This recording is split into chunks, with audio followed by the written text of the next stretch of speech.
මම golf fest යන්න හදන්නේ. මම දැක්ක ක්‍රේසි කානිවල් එකක් තියෙනවා. මට ඒ මැඩිගෝ රවුන්ඩ් හරි මොකක් හරි මම දන්නේ නැහැ ඒක නම හරියට. අර කැරකිරි කියන්න ඕන. දැන් යනවා.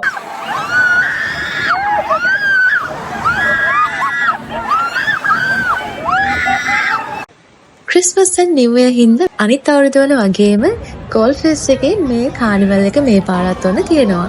ඉතින් මමත් ගියා.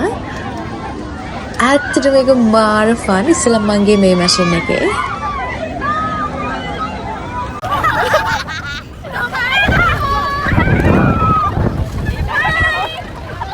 මෙන්න මේ විදිහට තමයි ඒකේ ඇතුලේ ඉද්දි ඔයාට එළිය පේන විදිය.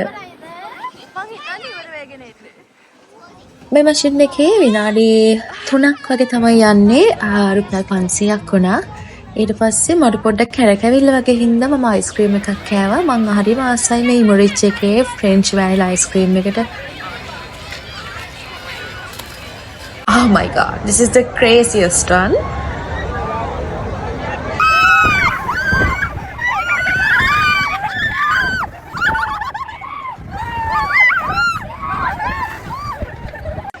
මේකත් විනාඩි 3ක් වගේ යන්නේ. ඒකත් රුපියල් 500ක් වුණා. මං හිතන්නේ මං ගියපු මැෂින් වලින් ක්‍රේසිම මැෂින් එක මේක තමයි.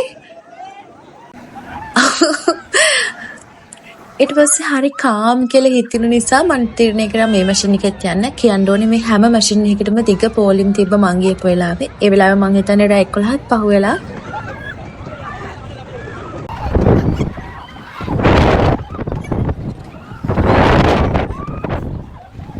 මේ මැෂින් එක එක්ස්පීරියන්ස් එක නම් වව්. මොකද මුළු කොළඹම මම හරිම ලස්සනට දැක්කා. හැබැයි මාර විදියට බය හිතෙනවා. මට හරියට කැප්චර් කරගන්න පුළුවන් වුණාද කියන ප්‍රශ්නෙත් මට තිබ්බා. බට් මාර ෆන්. මම ආයේ මේ මැෂින් තුනේම යන්න යනවා.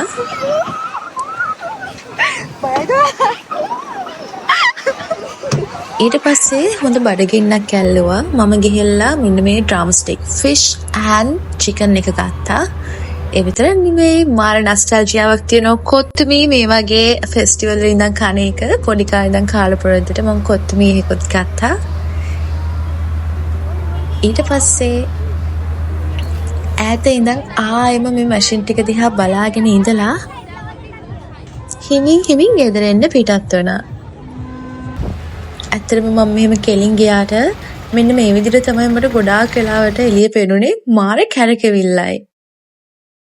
ඉතින් මගේ නයිට් ෆියුරිත් එක්ක මං කිසිම ප්‍රශ්නයක් නැතුව ගෙදර ආවා.